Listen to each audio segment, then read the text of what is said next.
To'g'risi men endi ochiqchasiga aytaman, kimnidir birovga tavsiya qilishga sal ikkilanaman. Chunki u odam ertaga eplolmasa, men o'rtada boyaga tavsiya qilganim uchun xijolat bo'laman. Chunki men foyda keltiraman deb zarar keltirib qo'ydim. Men uncha tashkilotni misol uchun tavsiya qilmayman to'g'risi. Bu videoda hozir siz to'liq Jahon School'da biz qanaqa tizimlashtirganmiz, sotuvlar qanaqa bo'lgan, shular haqida bilib olishingiz mumkin. Qo'ng'iroqlar biz kutgandan karra ko'payib ketdi. 4 tacha xodim olgan bo'lsak, yetmadi umuman vaqti va bizda misol uchun leadlar, Instagramdagi o'sha murojaatlar juda ham ko'payib ketdi. Xuddi shunaqa Abdulboriyda ham asosiy vazifa har bir aytaylik mijozda sotuvida bir xil tizim qo'yilishini ta'minlash. Tadbirkor bo'ladigan bo'lsangiz yoki sotuv rahbar bo'ladigan bo'lsangiz, qo'lingizga daftar ruchka oling, sababi hozir sizga juda ham go'shtli ma'lumotlar ulashib boriladi. Birinchi muammo bu tashlab yurayotganlar soni juda ham ko'p. Lekin sotuv juda ham kam. Biz 816 o'quvchini nima harakatli evaziga beramiz? Har doim rahbar odam boyagi kimdir qarab turganda yaxshi ishlagan xodimni hech qachon o'stirmaydi-da. Kerak emas hech kimga xodim. Bobur aka, Sherlock Holmes dedik.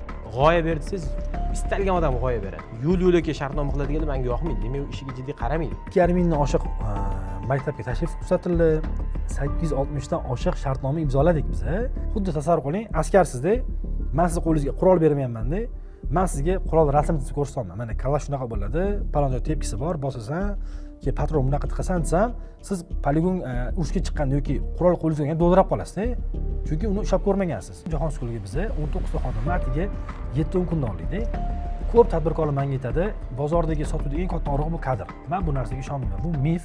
Assalomu alaykum hammaga. Biz hozir Toshkentdagi eng yangi va eng zo'r xususiyatlar bilan biri Jahon School oldidamiz. Jahon School loyihasi bilan biz biznes konsalting xizmatimizda 2025-yil may oyida xizmat ko'rsatishni boshladik va oktyabrgacha xizmat ko'rsatdik.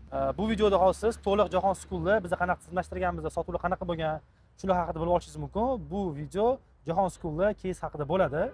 Hozir yonimda Jahon School asoschilaridan biri Jahongir aka Po'latov turibdilar. Assalomu alaykum. Jahongir aka, bizga Jahon School o'zi haqida qisqacha aytib bersangiz, qanaqa proyekt bu, qachondan boshlandi? Endi o'zi biz oxirgi 11 yil mobaynida ta'lim sohasida faoliyat yuritib kelamiz. Birinchi loyihamiz Cambridge o'quv markazi bo'lgan, o'zining segmentidagi eng katta o'quv markazlaridan biri. Undan tashqari Cambridge Kids o'quv markazi, Mars IT o'quv markazi ham bor va bu yildan boshlab biz maktab loyihasiga qo'l urdik. O'zi ko'p yildan beri xohlardik maktab loyihasi bilan shug'ullanishni. Endi imkon bo'lmagan ekan, bu yilga nasib qilgan ekan. Mana shu loyiha amalga oshdi va bu loyihani biz Akfa Group bilan hamkorlikda amalga oshiryapmiz. Ya'ni Akfa Group asoschisi Jahongir aka Ortiqxo'jayev o'zi hozirda ta'lim sohasiga juda katta e'tibor va investitsiya qilyaptilar. Shu yo'nalishda mana Jahon School loyihasini ham birgalikda amalga oshirdik. Bu loyihani asosiy mohiyyatlaridan biri bu hozirgi jamiyatda kerak bo'lgan formatdagi maktabni yetkazib berish. Ya'ni juda ham ko'plab maktablar bozorga moslashuvchan, ya'ni maktabni o'zini bo'lish kerak bo'lgan vazifalarini bajarmasdan bozor nima so'rasa shuni berishyapti. Misol uchun men qo'pol qilib aytganda aytishim mumkin, bu xuddi 3 mahal ovqati bor repetitorga o'xshab qolgan ba'zi maktablar. Hammasi ham emas. Ya'ni IELTS SAT bor, ovqatni beramiz, bo'ldi. Lekin maktabning zotan asosiy vazifasi bolani salohiyatini kashf qilish. Uni kuchli tomonlarini aniqlash, nimaga haqiqatda qiziqadi va shuni bilgandan keyin bu ma'lumot orqali uni to'g'ri yo'nalishga yo'naltirish. Bizni maktabimiz aynan mana shu g'oya asosiga qurilgan. Shuning uchun ham maktabning shiori salohiyatni kashf etamiz. Endi bizning asosiy maqsadimiz mana bola 1-sinfdan 8-sinfgacha umumiy ta'lim oladi, barcha fanlar kesimida o'zlashtiradi va 9-sinfdan boshlab 3 ta yo'nalishda, aniq ijtimoiy tabiiy yo'nalishda ixtisoslashadi. Bu bolaga aynan o'zi kuchli bo'lgan yo'nalishda ta'limni davom ettirishiga yordam beradi. Mana shu g'oya atrofiga bizning maktabimiz qurilgan. Jahongir aka, sizni 6 oy yaqin birga ishladik. Bizning ishimiz haqida siz o'zingiz fikringiz qanaqa? O'zi hammasi qanaqa boshlandi? Shu haqida qisqacha aytib bersangiz. Endi biz maktab loyihasiga 2024-yil noyabr oyida qo'l urganmiz. Ya'ni birinchi bo'lib o'sha jamoani yig'ishni boshlaganmiz va o'sha paytda biz sotuv va marketing qismini demak bir mutaxassisga topshirganmiz. Ya'ni ular bilan shunaqa kelishuv qilingan, ular butunlay shu sotuv marketingga javob bersalar kerak bo'lgan. Endi o'sha rejalar qilindi va hokazo, lekin may oyiga kelgan tushundikki, biz boshqa kuchliroq mutaxassisga murojaat qilishimiz kerak. O'sha paytda mana sizlar bilan Cambridge loyihasi doirasida ishlayotgan edik. Shuning uchun biz mana Abdulboriyga murojaat qildik. Boshida Abdulboriyni biz faqat audit uchun yordam so'radik. Audit qilishni boshlashdi va auditni boshlagandan keyin jarayonga o'zlari bilmagan holda aralashib ketishdi. Ya'ni misol uchun Jahongir aka mana bitta muammo bor, nima qilamiz deganda, nimadir qilinglar desa, bo'ldi, xo'p bo'ladi deb turib, bular ham misol uchun, aka, qo'ying, kelishaylik, buncha bo'ladi deb o'tirishmadi-da. Bular ham himmat qilishdi, shuning uchun ham misol uchun o'ylayman, loyiha juda bir barakali bo'ldi. O'sha paytda misol uchun Yeng Shimarib jamoasi eng kuchli xodimlarni shu o'rnimni Azizxonni olib kelib, bizga full time shutka joylab, o'zlari butunlay nazorat qilib, hamma jarayonni sekin-asta tizimlashtirish boshlashdi. May oyida bizda eng qiyin oylardan bittasi bo'ldi. Nimaga? Chunki taqdimot qilindi va qo'ng'iroqlar biz kutgandan karra ko'payib ketdi. Ya'ni misol uchun bizni bir 4 tacha xodim olgan bo'lsak, yetmadi umuman vaqti va bizda misol uchun leadlar, Instagramdagi o'sha murojaatlar juda ham ko'payib ketdi. Va zudlik bilan jamoani kengaytirish, tizim qurishga ehtiyoj paydo bo'ldi va shuni misol uchun Abdulboriyning jamoasi yaxshi uddalashdi. Sababi may oyining oxirida bizda o'sha jamoa shakllangan, tizimni sekin-asta yo'lga qo'yilgan edi. Iyun, iyul, avgust va sentyabr oylari, iyun, iyul, avgustda aktiv sotuvlar bo'ldi va sentyabr oyida, demak, mana shu sotuv jarayoni sekin-asta o'z nihoyasiga yetdi. Mana shu tartibda amalga oshdi. Zo'r. O'zi rostdan juda qiziq vaziyat bo'lgan. Kelganimizda ajiotaj, tezroq tizim qo'yish kerak, ham tizim qo'yildi, ham bir vaqtda o'zida bu yerda sotuvlar amalga oshirildi. Shunaqa bo'ldi. Jahongir aka 6 oyga yaqin alohida Jahon School'da birga ishladik va biz ko'rdingiz, koordinatsiya metodi bo'yicha ishlaymiz. Shu metod bo'yicha sizning fikringiz qanaqa? Chunki ko'p tadbirkorlar biz bilan shartnoma qilaman desa, o'zingiz bo'lasizmi proyektni, o'zingiz nazorat qilasizmi deyishadi. Men o'ylayman, bu ozgina noto'g'ri tushuncha. Bu fikrga qo'shilaman. Misol uchun bizning loyihamizda ham Abdulboriy tunu kun bu yerda bo'lmadi va bo'lish kerak emas deb hisoblayman. Nimaga? Chunki misol uchun o'zimiz ham shuncha filiallarimiz bor, hammasiga fiziki bora olmaymiz. Lekin biz asosiy vazifamiz o'sha har bir filialda bir xil sifat bo'lishini ta'minlaydigan tizim qurish. Xuddi shunaqa Abdulboriyda ham asosiy vazifa har bir aytaylik mijozda, sotuvida bir xil tizim qo'yilishini ta'minlash. Shuning uchun o'ylayman, Abdulboriy o'zi o'sha har bir loyihaga full time kelib turib aralashmagan taqdirda ham o'zi misol uchun kerakli odamlarni qo'yish orqali, ularni nazorat qilish orqali ham o'sha natijani bera oladi deb o'ylayman. Chunki mana bizni кейsimizda ham xuddi shunaqa holat bo'ldi. Ya'ni o'zi 100% qatnashmagan bo'lsa ham, lekin 100% qatnashadigan odamlar biriktirildi va o'shalar orqali bizda mana shu butunlay sotuv jarayoni amalga oshdi. Demak, siz bu bizning boshqaruv usulumizdan qoniqdingiz. Albatta. Hozir yana video davomida biz sizlarga Jahon School'da qilingan to'liq ishlarni yoritib beramiz. Agar siz tadbirkor bo'ladigan bo'lsangiz yoki sotib bo'lib rahbar bo'ladigan bo'lsangiz, qo'lingizga daftar ruchka oling, sababi hozir sizga juda ham go'shtli ma'lumotlar ulashib boriladi. Xo'p, Jahon School proyekti qanaqa boshlandi? Jahongir ketganlardagi Cambridge'da biz ular bilan ishladik va ular bizning ishimizdan, jamoamizdan, natijamizdan qoniqqanlaridan keyin bizani Jahon School proyektiga jalb qildilar. Va Jahon School'da biz 2025-yil may oyida o'z ishimizni boshladik. Keling, sizlar bilan biz jarayonlarda nimalar qildik, jarayonlar nimadan tashkil topdi va qanaqa qilib biz oxirida natijani 240% dan oshiq bajarishga erishdik. Shularni sizlar bilan hammasini imkon boricha ko'rib chiqamiz. Loyihaga kirganimizda ikkita katta muammo bor edi. Keyin jarayonlarni sizlar bilan birga ko'rib chiqamiz. Xo'p, birinchi muammo bu tashlab yurayotganlar soni juda ham ko'p, lekin sotuv juda ham kam. Undan keyingisi sotuv jarayonlari tizimlashmagan. Ko'p joydan tashrif odamlar qilyapti, lekin qayerdan kelyapti, nima uchun kelyapti, qaysi istojnik bizlar yaxshi ishlayapti, qaysi reklama yaxshi ishlayapti, sotolmayotgan muammolar nima bo'lyapti. Xullas, biz ikkita frontda ishlashimiz kerak. Birinchisi bu jarayonlarni tizimlashtirib ketishimiz kerak. Ikkinchisi shu joy o'zida ham sotuv qilib ketishimiz kerak. Bu juda ham qiyin, sababi bir vaqt o'zida ikkita narsaga fokus qilmaydi. Lekin Jahongir akadan eshitdinglar, biz koordinatsiya metodida ishlaymiz. Ya'ni biz loyihaga PM biriktiramiz va PMni o'zimiz alohida ofisdan boshqaramiz va bir marta miting qilib turamiz. Shu orqali biz ikkita frontda bir vaqtda o'zida ish olib borishga erishdik va natijani o'zingizlar ko'rib turibsizlar. Xo'p, nima bo'ldi? Nimalar qildik? Birinchi o'rinda auditdan boshladik. Audit qilganimizda bizda hamma narsa ko'rindi. Nimani hozir tizimlashtirishimiz kerak? Chunki mana misol uchun bu biznesga kirsangiz, ko'p narsa tizimlashtirish kerak, raqamlashtirish kerak degan narsalar aytiladi. Bu yerda vaqt kam, 5 oy, ham sotuv, ham tizim kerak. Biza kerak emas narsalarni chiqarib tashladik. Hattoki bir xil narsani Excel'da hisobot yuritdik, bir xil narsalarni o'zimiz BI'ga optimizatsiya qilib qo'ydik. Auditda bizga ko'rsatib berdi, nimani tizimlashtiramiz, nimani tizimlashtirmaymiz.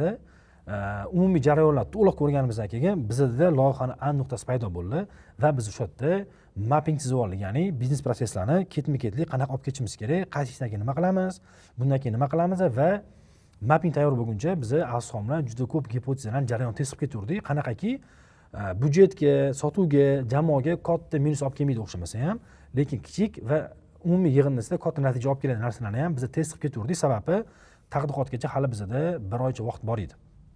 Xo'p, auditdan keyin bizda уже aniq ro'tma paydo bo'ldi. Ya'ni bizning bir nuqtamiz, biz 816 o'quvchini nima harakatli evaziga yig'amiz. Uning uchun bizga tadqiqot kerak bo'ldi. Biz birinchi o'rinda kazlif qilishimiz kerak. Bizda bor mavjud kazlifdan foydalandik va jarayondan keyin kazlif qilindi.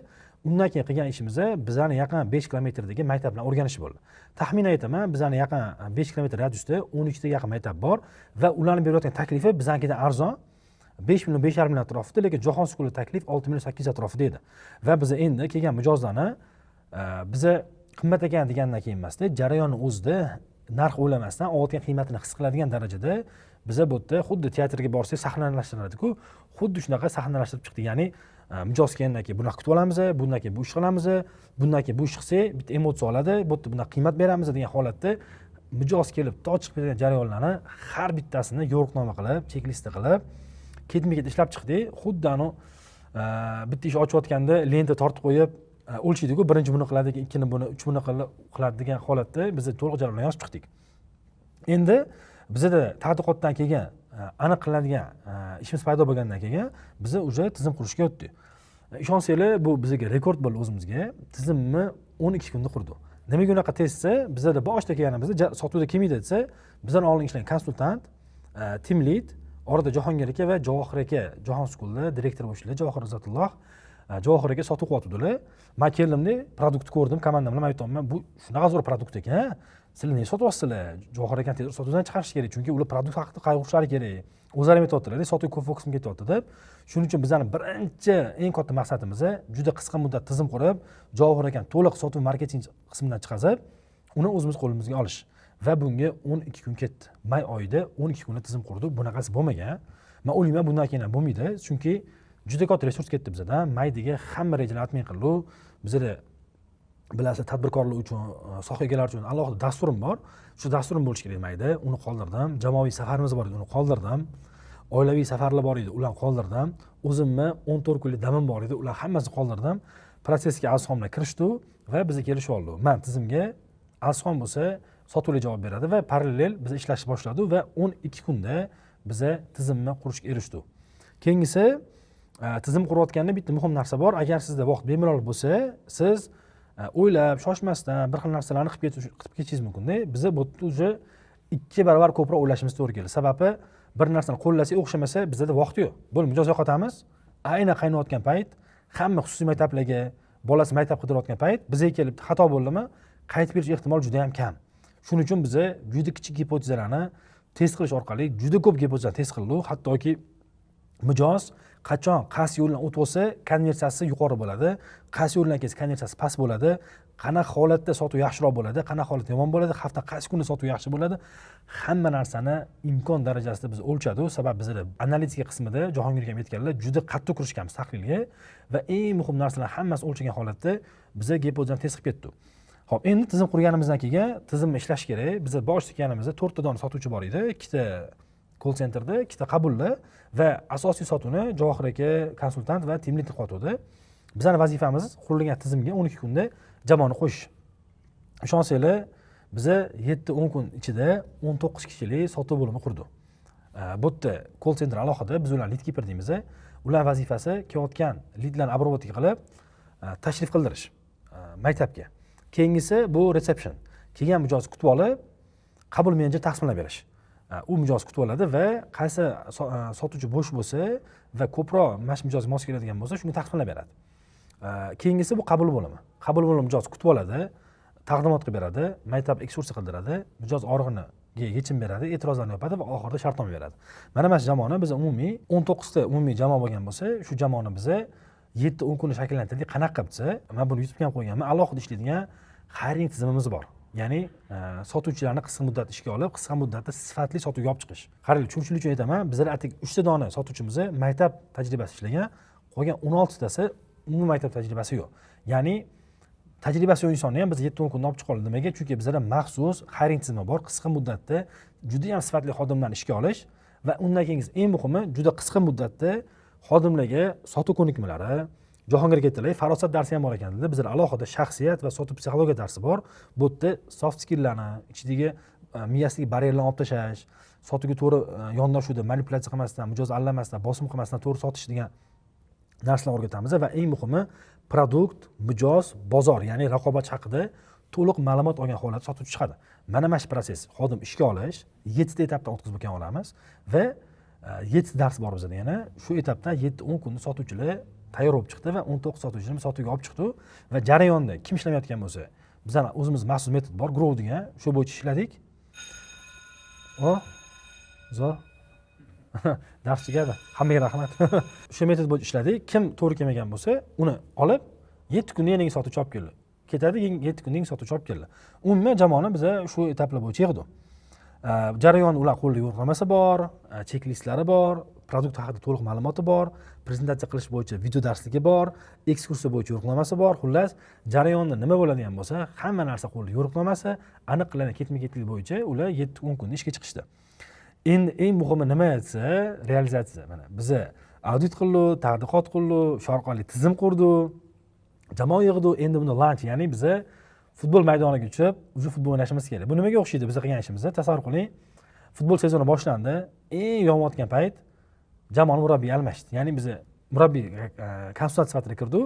Endi siz bitta vaqtda nima qilishingiz kerak siz? Ham jamoani motivatsiya berib ishlashingiz kerak, ham bu yerda o'yinlarni yutishingiz kerak. Ya'ni siz shunchaki futbol o'ynashingiz o'zi kifoya emas, siz o'ynagan o'yinlarni yutib ketishingiz ham kerak. Bizda xuddi shunaqa bo'ldi. Realizatsiyada endi qiladigan ishimiz nima desa, birinchi oy o'zida tizimni joriy qilishimiz kerak. Biz ham tizimni joriy qildik va qo'yilgan natijani birinchi oy uchun o'zimizga mayda taxminan 86-90% rejani bajardik may oyi uchun. Keyingisi ikkinchi oydan to'liq biz koordinatsiya metodiga o'tdik. Ya'ni bir oy men asxomdan polni audit qildik, tadqiqotlarni qildik va tizimlashtirdik. Men undan keyin chiqdim jarayondan, to'liq koordinatsiyaga o'tdim. Faqat bir hafta bir marta Jahon Schoolga kelib jarayonlarni o'rganaman va asxomdan ofisda o'zimiz ofisda o'tirgan holatda kunning oxirida yoki 2 kunda bitta, 3 kunda bitta vaziyatdan kelib chiqqan holatda jarayonlarni to'g'ri nazorat qilamiz. Sababi bizda dashbord, yo'riqnoma, kuzatish uchun, nazorat qilish uchun hamma narsalar yetarlicha bor edi. Jahongir aka, mana sotuvda biz mijoz kirib, to chiqquncha bo'lgan hamma jarayonni imkon qadar hamma narsaga e'tibor berib chiqdi, tizimlashtirdi, avtomatlashtirdi. Bu jarayon sizga qanchalik ko'rindi? Endi men tizimlashtirishga keladigan bo'lsak, ishlatilgan turli xil, misol uchun platformalarni ko'rdik, turli xil reportlarni, o'sha hisobotlarni qabul qildik. Endi yana bir narsa, misol uchun bizga ma'qul bo'lgan ish jarayonida bu o'sha menejerlarning treningi bo'ldi, ular o'qitilishi. Ya'ni misol uchun ularga nafaqat boshida bitta o'qitilib qo'yildi, balki doimiy ravishda feedback berib turildi. Bu ularni o'sha xatolarni ko'rib turib, o'zgarishiga sababchi bo'ldi deb o'ylayman. Yana bitta narsa, misol uchun ba'zi bir menejerlar ishga chiqqandan keyin u alishtirildi. Shunaqa. Ya'ni misol uchun ma'qul kelmagan paytda bo'ldi, biz o'sha nitni yopdik, mana shu qoladi emas, balki yo'q, eplolmayapmiz, bo'ldi, yaxshisi bo'lsa topamiz, ko'proq ishlasak ham mana shu yaxshi odam kelish kerak degan yondashuv yo'qdi. Undan tashqari misol uchun o'sha treninglarda menejerlarni nafaqat berish kerak bo'lgan ma'lumotlarni o'rgatish, yodlatish, balki ularni bilmadim shu farosatda ozgina o'rgatishdimi deyman, chunki bitta shu tanishim kelib o'sha sotuv bo'limiga murojaat qilgan. Endi u meni yaqin do'stim bo'lgani uchun ular anaqa qilishgan. Injiq mijoz rolda bo'lishganda, farzandni berishgan, lekin misol uchun 6 oylik do'gur qiling degan, kassiga boring, yo'q, menga 6 oy 1 yillik do'gur qilib bering degan, ya'ni rosa injiqlik qilgan. Xatolarni ko'rish uchun, nimadir xato bo'lsa, menga aytib biznesimiz rivojlanishi uchun hissa qo'shadilar-da, endi do'stlik shunaqa qilganlar. Ha, shunaqa audit qilganlar. Keyin o'sha paytda misol uchun menejer juda yaxshi muomala qilgan. Xo'p bo'ladi degan, injiqlik qilsang bo'ldi, xo'p bo'ladi, muammosini hal qilib bergan, menga chiqib telefon qilyaptilar. Telefon qildilar yoki ko'rishib gaplashdik, mana shunaqa ekan, juda ham zo'r. Menga yoqdi o'sha servisinglar, gap yo'q deb, rosa o'zlari ham tadbirkor, ko'p xodim ishlatadilar. E'tirof qildilar. Bu narsa menga juda yaxshi bir belgi bo'ldi desak bo'ladi. Albatta, misol uchun aytaylik, butun sotuv davri mobaynida bir 4000 dan ziyod uchrashuv bo'lgan bo'lsa, bu 4000 ni bittasi xulosa qilishga yetarli emas. Lekin shunaqa holat bo'lib qolgani, men tanishim bilan, ya'ni bu injiq mijoz bilan umumiy shunaqa xulosa berish mumkinki, ya'ni o'ta ketgan jiddiy muammolar yo'q. Yaxshi darajada bu narsa yo'lga qo'yilgan. Shunaqa xulosa qilsak bo'ladi. Mana shu tomonlari bir alohida bir etib ketadigan, e'tirof qiladigan joylari deb o'ylayman. Zo'r narsani aytdingiz. Shundan kelib chiqib savol bermoqchiman. Mana biz ham ishlaganingiz o'zi alohida sizga yoqqan, siz e'tirof qiladigan qanaqadir jihatlar bormi yana? Misol uchun yana bitta jihat, endi mana shu Basira Consulting jamoasini bitta o'ziga xos tomon desak bo'ladi. Endi bu narsa sizda ham bor, lekin sizdan ham ko'proq siz biriktirgan shu Azizxonda bu narsa ko'rindi, chunki u jarayonga juda yaqin ishlagan. Ya'ni xuddi o'zinikidek loyihaga munosabat qilish. Bu nima degani, o'zim biz endi juda ko'p xodim ishlatamiz, hozir 8 ga yaqin xodim ishlatadigan bo'lsa, hamma loyihalarimizda bundan ziyoddir balki. Har doim rahbar odam boyagi kimdir qarab turganda yaxshi ishlagan xodimni hech qachon o'stirmaydi-da. Kerak emas hech kimga unaqa xodim. Hammaga hech kim qaramay turganda ham sidqi dildan mehnat qilgan odam kerak-da. Misol uchun Azizxon shunaqa yigitlardan bittasi deb o'ylayman. Sababi o'sha birinchi turnda ham ishtirok etib, ya'ni o'sha biz qaysidir g'oyalarni sotuv bo'yicha muhokama qilganimizda o'zi yangi g'oyalar, o'zi tahlil qilib, Azizxonda o'sha kuchli tomon ekanda. Misol uchun hisobot qilish emas, balki aynan mana shu tomoni kuchli ekan. Ya'ni misol uchun qaysidir jarayonni tahlil qilib, o'zi fikr beradi. Qaraylar, mana buni tahlil qildim, mana bu bunaqa qilsak bo'lar ekan. Yangi produktlar, misol uchun biz taklifnomalar joriy qilganmiz. Yakshanba kungi tadbirlar, haftaning o'rtasida chorshanba kungi tadbirlar, juda ko'p yaxshi g'oyalar Azizxondan chiqqanda, shuni e'tirof etish kerak. Ya'ni agar inson loyihaga o'zinikidek qaramasa, bundan g'oya kelmaydi. Shunaqa. Faqatgina misol uchun pul uchun ishlayotgan bo'lsa, men keldim-ku, mana o'tiribman shu yerda, buni tizim yo'lga qo'yildi, bo'ldi. Короче, biz mana shunaqa tizim yo'lga qo'ydik, aytilgan ish qilamiz, oylikni olamiz degan yondashuv bo'lsa, inson bu darajada ochilmaydi. Lekin misol uchun Azizxonda shu narsani ko'rdik, o'zingizda ham xuddi shu o'rinda, ya'ni kelib, aralashib, o'sha nazorat qilib, kuzatib, mana shu tomonlari bizga yoqdi. Ya'ni misol uchun biriktirilgan xodimlar, kompetentli xodimlar, o'zingiz qiziqishingiz, ya'ni loyihaga misol uchun, ya'ni navbatdagi loyiha emas yoki yangi challenge sifatida qarash. O'zimizning loyihadagi, ya'ni bu loyiha muvaffaqiyati bizni ham muvaffaqiyatimiz degan yondashuv bo'lgani alohida bir e'tirofga sazovor deb o'ylayman. Chunki mana shu narsa bizda yaxshi taassurot qoldirishga sabab bo'ldi. Jahongir aka, o'zi mana shu o'rinda bitta narsa aytib o'tishim kerak. Basira qatdan kelgan nomsiz. Shu mijozlarning e'tirofidan biz nom topdik-da. Basira ma'nosi nima? O'zi eng qiyin vaziyatda ham imkon qadar o'ziga oladigan yechimni eng yaxshisini berish degan ma'nosi bor ekan bitta. Basirani. Basirani ichidagi uzun ma'nosi o'zi qanaqadir so'z kelgan. Uzun shu so'zni tahlil qilsangiz, shu holatdagi eng yaxshi ma'no berish. Juda uzoq olib kelibsizlar-da. Shunaqa. Keyin o'zi mana o'zi brend qachon shakllanadi desangiz, mijozlar gapidan shakllanadi-ku. Keyin mana Cambridge'da ham o'ziga anaqa aytardilar, Bobur aka, Sherlock Holmeslar derdilar bilsangiz. Basiraning bitta narsasi bu xuddi Sherlock Holmesdagi bo'lgan xislat, bu juda chuqur tahlil qilishda hamma narsani. Tahlil qilgandan keyin eng yaxshi qaror berish. Buni siz aytyapsiz, boshqa hamkorlar aytyapti, o'shandan keyin biz demak Basira degan nom qo'yamiz dedik va o'ylayman bu DNKda bor. Biz istalgan ish qilayotganimizda bitta narsa qilamiz. O'zi bizning prinsip ham bor, niyatlar, albatta amallar niyatlarga ko'radir degan prinsipimiz bor. Shu bo'yicha ishlaymiz, o'sha loyiha qilayotgan to'xta. Bu bizning biznes konsalting loyihamiz emas. Biz shu ish orqasida falon ish qilsak, ertaga natijasi bizga bu taraflama ham yaxshi bo'ladi deb yondashamiz va yigitlar shunga tayyorlaymiz. Shunga menimcha siz narsasiz ko'ringan bo'lsa. Shunaqa, misol uchun endi ishingizda mana yana bitta ko'rganimiz bu tahlilga asoslanish. Bu yaxshi bo'lgan, ya'ni misol uchun g'oya bersangiz, istalgan odam g'oya beradi. Mana buni qilish zo'r va hokazo. Lekin sizlar misol uchun tahlil qilib, gipoteza bo'lsa test qilib va hokazo shunaqa qilganingizda bizda qaysidirmada buni Cambridge'dagi hamkorligimizda ham qoniqish bo'lgan. Shuning uchun biz sizlarni bu yerga taklif qilganmiz. Bu yerdagi loyihamizda ham alhamdulillah qoniqish bo'ldi. O'z to'g'risi men endi ochiqchasiga aytaman, kimnidir birovga tavsiya qilishga sal ikkilanaman-da, chunki u odam ertaga aytaylik eplolmasa, men o'rtada boyagi tavsiya qilganim uchun xijolat bo'laman. Chunki men foyda keltiraman deb zarar keltirib qo'ydim-da. Men uncha tashkilotni misol uchun tavsiya qilmayman to'g'risi, lekin sizlarni tavsiya qilgan bo'lardim. Chunki men 2 marta ishlab ko'rdim. Xudo xohlasa hammasi joyida, inshaalloh. Endi mana shu sifat o'zgarmasa, mana shu yondashuvda qolinsa, xudo xohlasa o'ylayman, Basira konsalting yana gullab yashnab, juda ham ko'plab tadbirkorlarni shu sotuvni oshirishda xudo xohlasa yordam beradi. Hamkorlik uchun kattakon rahmat. O'z ko'rdingiz. Sizga ham katta rahmat. Shartnoma qilsa, maksimal shu shartnomadan chiqmagan holatda ishlaymiz. Mana shu tomoni ham bor. Ya'ni misol uchun o'sha sizlar bilan ishlaganimizda ba'zi birlar bilan kelishuv qilsangiz og'zaki ko'pincha, lekin sizlar misol qog'ozga tushirib, shartnomada misol uchun hammasi tekshirilgan, o'sha normativlarga, xalqaro normativlarga to'g'ri keladigan bo'lganligi ham bir tomondan ishga yondashuvni bildiradi. Chunki yo'l-yo'lakay shartnoma qiladiganlar menga yoqmaydi. Demak, u ishiga jiddiy qaramaydi. Shartnomani puxta qildimi, demak, ertaga javob berishini biladi. Shuning uchun ham shartnomani misol uchun puxta qiladi. Mana shu tomoni ham yaxshi bir xislatlar ko'p. Sanimiz esa ko'p. Aytingsiz, aytib beraveraman lekin. Aytib beravering, yaxshi ketyapti. Endi men nima degan bo'lardim, xudo xohlasa keyingi maktab ochsa, xudo xohlasa yana siz bilan o'tirib muhokama qilamiz inshaalloh. Xudo xohlasa. Jahongir aka, hamkorlik uchun, ishonch uchun alohida kattakon rahmat. Sizlarga ham yordam uchun katta rahmat. Basira jamoasi bilan Jahon School'da ishlaganimiz juda ham xursandmiz va bu aytganimdek bizga hamma taraflama juda katta tajriba bo'ldi va shu tajriba imkoniyatini bergani uchun alohida sizga ham katta rahmat. Salomat bo'ling. 3-oyda 2-oy o'zida biz sotuvlar analiz qilganimizda bozorda ko'rdik. hamma bir xil varonka ishlatyapti. Faqat lead keladi, sotadi, keladi, sotadi. Biz boshqacha narsa qilamiz dedik. Lekin men sizlarga bitta narsa ayta olaman. Biz hali ochiq ishchilik qilmaganimizda ham, taqdidot qilganimizda bizlarning konversiya bozorga nisbatan 10% balandroq edi va ko'p maktablarga borsangiz, direktor, zam direktor, shunga o'xshaganlar sizni kutib olsa, bizlar sotuvchilar ulardan ko'ra 10% kattaroq konversiya ishlashyapti. Keyin biz ko'rdik, bu bilan natija chiqish juda ham qiyin, chiqsa ham juda katta resurs ketadi va shundan keyin ochiq ishchilar kuni test qilishni boshladik. Ochiq ishchilik kunida direktor Javohir aka Izzatulloh va Jahongir aka Po'latov bilan birgalikda bu tadbir o'tkazildi.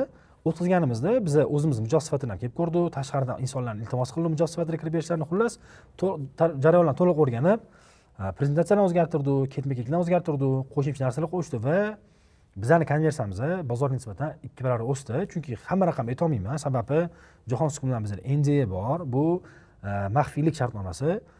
Hamma raqamni bizga ochiqlash mumkin emas, lekin Instagramda qo'yilgan, ko'rsanglar bo'ladi. Bizda shunaqa holatlar bo'ldiki, ochiq eshiklarga kelgan insonlardan 60% dan oshig'i kelib shartnoma qilgan paytlari ham bo'ldi. Nimaga desa, jarayonlar juda puxta o'ylangan va kim kelish kerak, qanaqa etapdan o'tib kelish kerak, ular nima ma'lumotni olish kerak, bular bizga aniq yozganimiz uchun biz umumiy jamoa bilan o'quv bo'limi deysizmi, sotuv bo'limi deysizmi, umumiy hamma jamoa bilan harakat qilgan holatda shu konversiyaga erishdik. Xo'p, undan keyingisi biz o'lchab chiqsak, bozorda 14 kun ekan, ota-ona qaror qabul qilish muddati, buni sikl deymiz. Biz ham xavotir qilgan narsa nima? 14 kunda ota-ona boshqa maktabga borib ketsa-chi, bizning yaqin 5 kilometr 12 maktab bor. Dedikda, biz keyin siklni qisqartirish uchun maxsus offer ishlab chiqdik. Shu offerlarni ishlatganimizdan keyin bizning sotuv siklimiz 12 kundan 4 kunga tushdi. Buni ham biz nima qildik? Tadqiqot qilish orqali, ota-onalar bilan qisqa suhbat qilish orqali biz alohida ovchi degan bo'lim joriy qildik. Ovchining vazifasi nima? Kelgan ota-ona shartnoma tuzmasa yoki tuzib to'lamasa, joyida sifat nazoratda bo'lib suhbatlashadi, mini kazif qiladi va oradan kelib chiqqan holatda, demak, bu ish qilishimiz kerak, bu ish qilishimiz kerak degan holatda jarayonni optimizatsiya qildik va bizda sikl 14 kundan 3-4 kunga tushdi. Bu degani 3 yoki minimum 2, maksimum 3 barobargacha qisqardi degan. Men o'ylayman, bu juda ham zo'r natija. Keyingi jarayonda bo'lgan muhim narsa nima? Asosiy sotuvlar bilasizlar, ochiq ishchilikdan kundan tashqari administratsiya orqali ham bo'lish kerak. Bo'lmasa ochiq ishchilik kunini siz bir marta qila olasiz-da.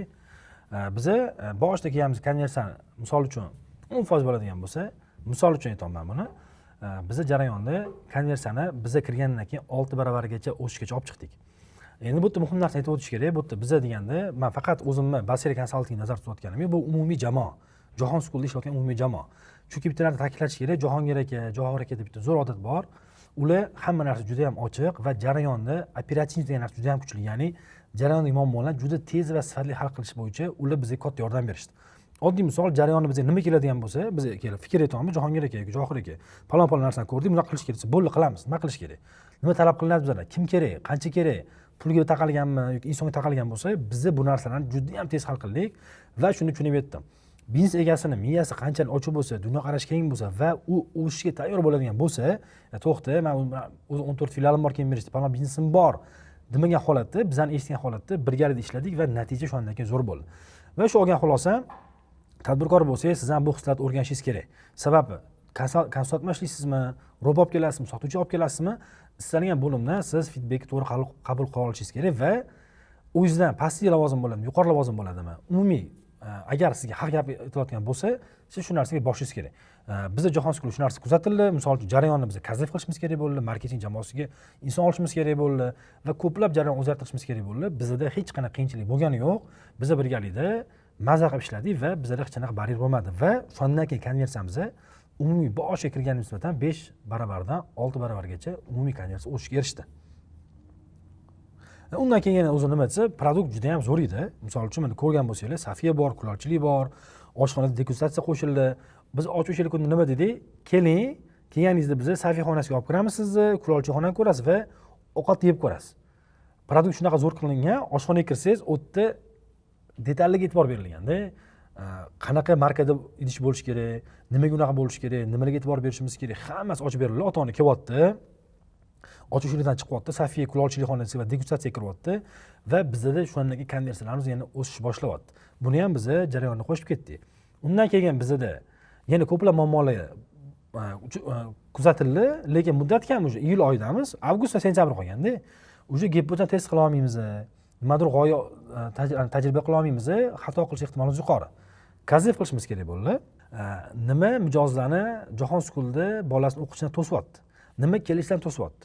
Nima to'lovdan to'syapti? Nima kelantirib degan narsa bo'yicha biz Jahongirga taklif berdik. Bo'ldi, KZF o'zi qilamiz dedi va biz mutaxassis jalb qilib, keyin KZF qildik. KZFdan olgan xulosalarimizni joyda marketingga, sotuvga, qabulga va oxirida e'tiroz qismiga ham tatbiq qildik va shundan keyin bizda avgust oyida Instagramda ko'rgan bo'lsanglar, haftasiga 100 ta odam qo'shilish boshladi.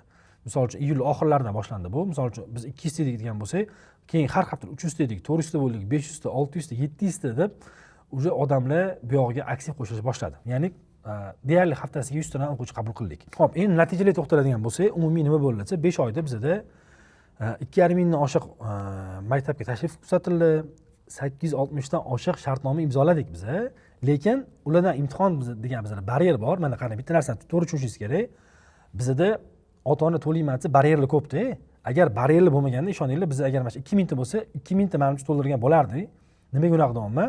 Chunki bo'lib pul to'layman, mana qo'lida pulim turibdi, bolam shu yerda o'qisa bo'ldi degan ota-onalarni bolalari imtihondan o'tmaganligi uchun biz ularni qabul qilmadik. Qanaqa imtihon bo'ladi? Agar birinchi sinfga chiqmagan bo'lsa, faqat suhbat bo'ladi. Yoki kichkina o'zining savollari bor psixologga. Maktabda o'qiyotgan bo'lsa, imtihon topshiradi darajasiga qarab va psixolog suhbati bo'ladi. Shundan o'tsagina maktabga qabul qilamiz. Bizda tuzgan shartnomalar atigi 730 plusi imtihondan o'tdi. Biz taxminan 760 ga yaqin inson qabul qildik.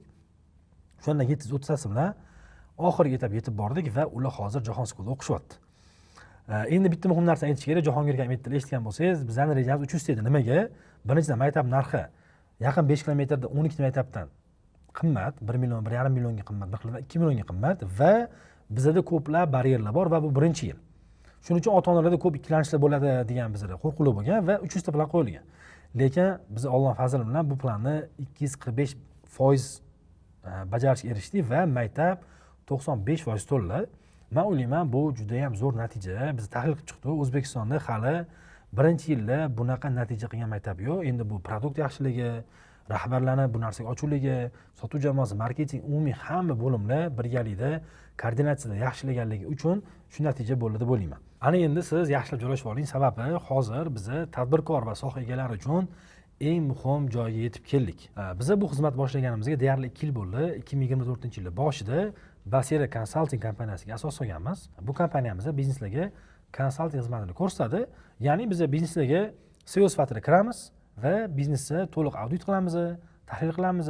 Undan keyin biznesni keyingi bosqichga olib chiqish ustida ish olib boramiz. Ya'ni oddiy tilda tushuntiradigan bo'lsam, biz jamoamiz bilan biznesga kirib, SEO sifatida to'liq jarayonni qo'limizga olamiz.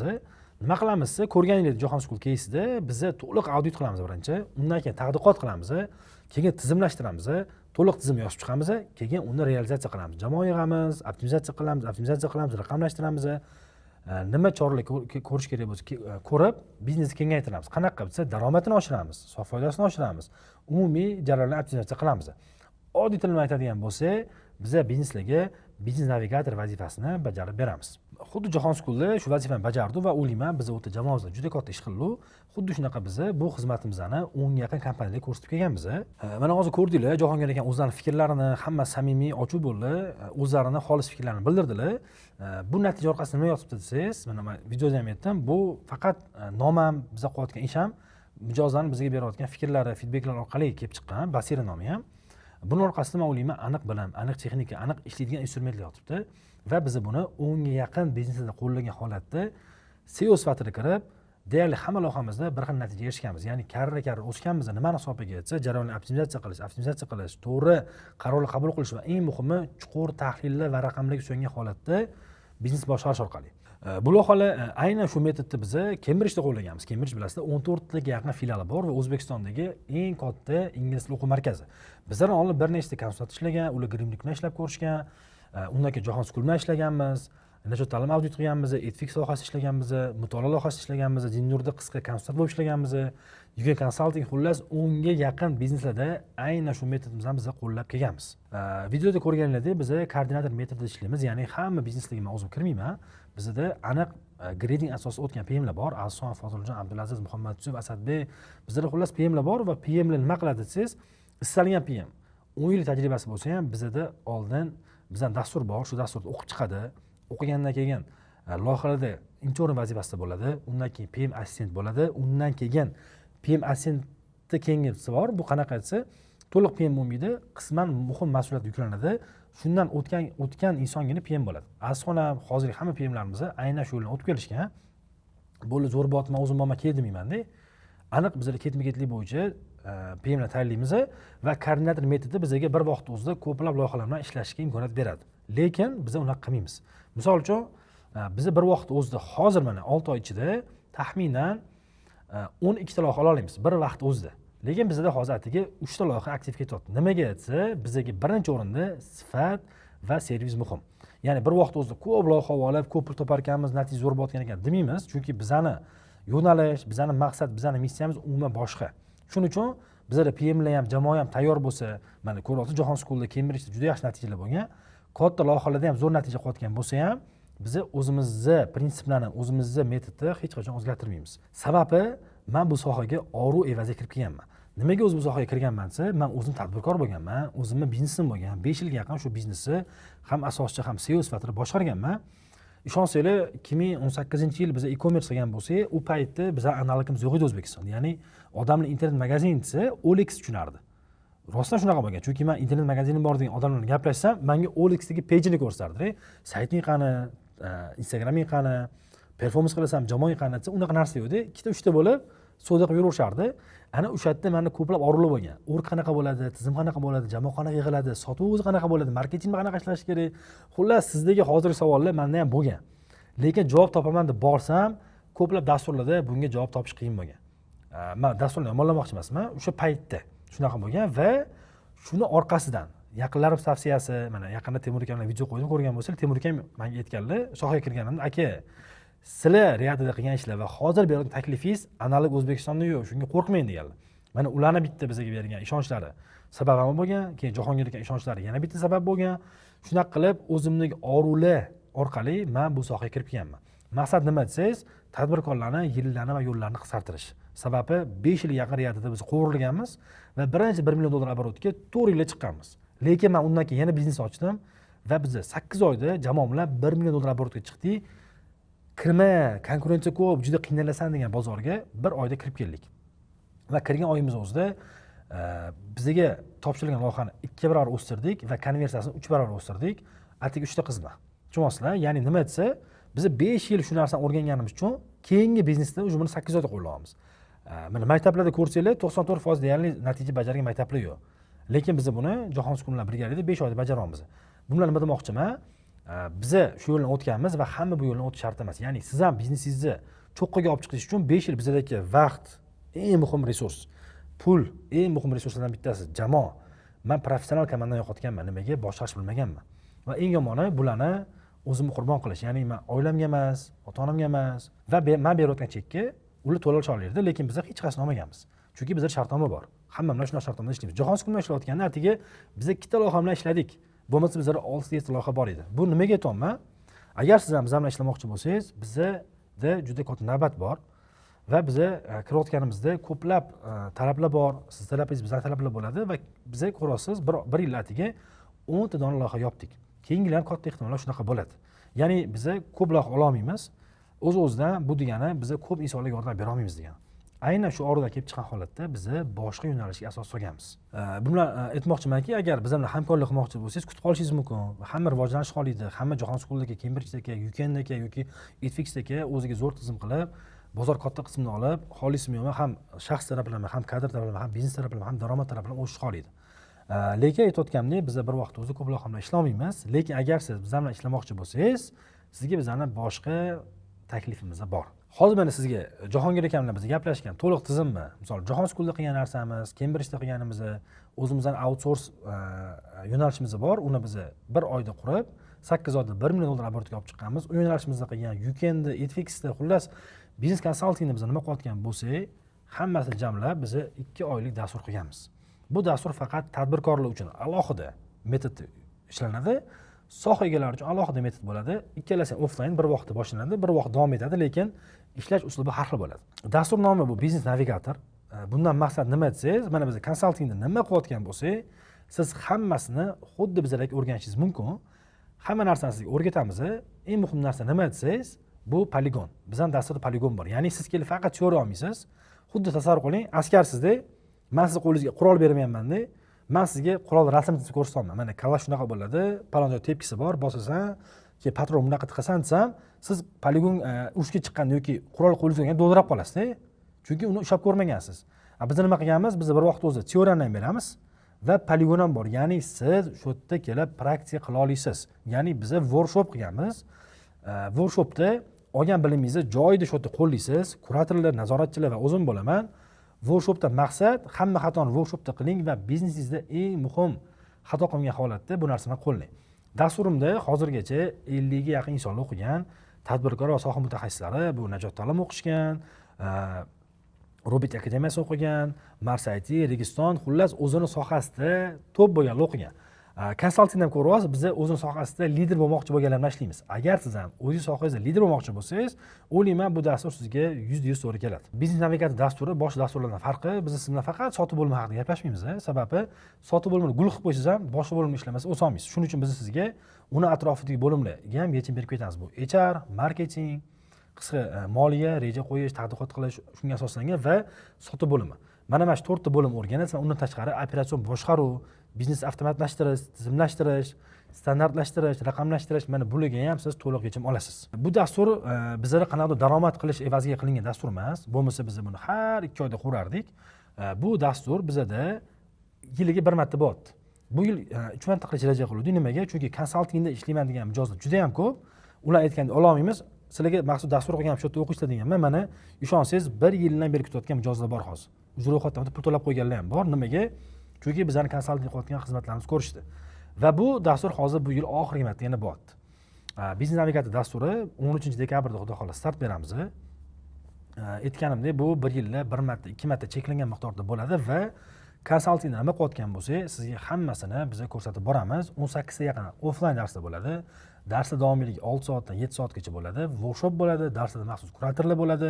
Shu konsaltingda ishlayotgan yigitlarimiz va siz shu yerga kelib praktika qilish orqali o'zingiz biznesingizga eng muhim narsalarni o'rganib ketasiz. Men o'ylayman, juda zo'r vaqti bor. Sababi yanvarda hamma biznesga strategiyalar qiladi. Biz sizlarga yillik strategiyalar qilish, ularni amalga oshirish, ichidagi operatsion boshqaruvlar, hamma narsalarni xudo xolisa birgalikda ko'rib chiqamiz. Yana bir narsani aytib o'tishim kerak. Men hozir Jahongir aka bilan bo'lgan keysni aytib o'tdim. Jahon skoliga biz 19 ta xodim martiga 7-10 kunda oldik.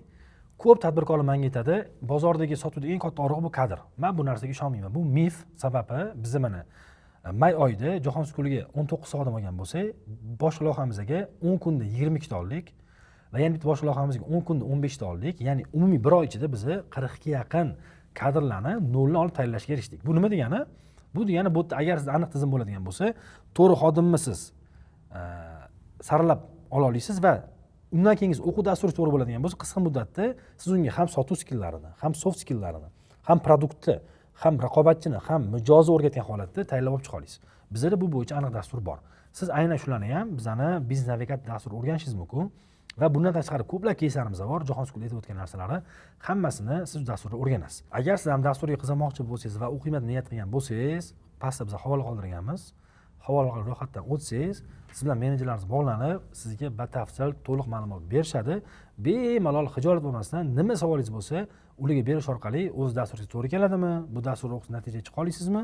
Hamma savolingizga javob olsangiz bo'ladi. Bundan tashqari ham bitta narsani aytib o'tishim kerak. YouTube kanalimni ko'radigan bo'lsangiz, menda ko'plab razborlar bor. Noldan qanaqa qilib 2 oyda $400,000 sotuv bo'limini qurish degan videolar qo'yganman. Taxminan 7 ta qism va biz $360,000 sotuvlarni qildik. Ya'ni deyarli rejani bajardik. Va ko'plab podkastlarda men biznes razborlar qilganman, biznes haqida gaplashganman, o'zimizning yo'nalish haqida gaplashganman va yaqinda yana ko'plab podkastlar chiqadi. Shularni o'tib olmaslik uchun YouTube kanalimizga obuna bo'lish esdan chiqmasin. Bizda umumiy shu. Hammaga rahmat. Bizga nima savolingiz bo'lsa, izohlar qismida yozib qoldirsangiz bo'ladi. Shaxsan o'zim har bitta izohlarni o'qib, javob berishga harakat qilaman.